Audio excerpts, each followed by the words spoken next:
bi liburu osatzen duten proiektua da, hau, komikiaren kontu hau. Aurkezten egana da, lehenengoa, 1926 udatik negura izenburua jarri dioguna. Berriro ere kontatzen egea, 36ko gerraren sorrera eta horren bilakaera Oiartzungo herrira iristen dian arte eta bar. Iruditzen zitzaigun, komiki bat osatzea, horrek ere albidetzen zuela jende berriari iristea. Eta orduan, komikia uste dugu, oso modu arin batean, jasotzen dula, oinarritua dago gertaera historikoetan, testigantzen hitzak eta jasoa ditugu, eta azken finean da, hori jostea eta presentatzea. Eta orduan, komiki hau hori da, funtsean. Baditu sorpresa batzuk, eta sorpresa horiek nahi dugu zuek deskubritzea ere, eta, aber ze itxura hartzen diozuten, eta bar. Komiki hau osatu dugu 3 personen artean.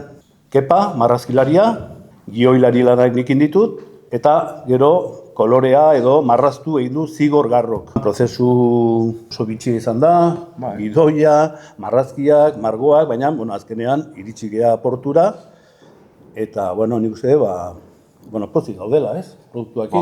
Bai. Lehenengo aldia zurekin egon nintzela, ekarri zidan olako paper pila bat, eta oboro bildu behar da, baina, hasieran ematen zuen kriston bertigoaz. Baina, gero, junginen pixkanaka, jarraka, oso modu, ez? Bai. Oso artesanalean, edo? Behar da errepresioaren egoera bat bizitana, eta hori jasotzen da. Azken finean herriak hori bizitulako. Gain dugu, zerbait dinamikoa. Kasu honetan, pertsonai gehienak benetazkoa dira, edo?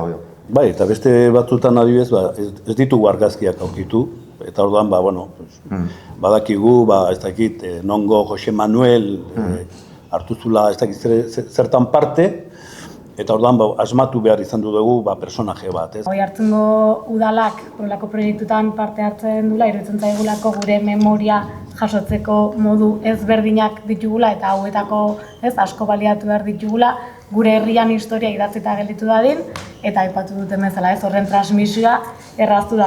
Gustatzen zaizuen, animatu, erosi eta...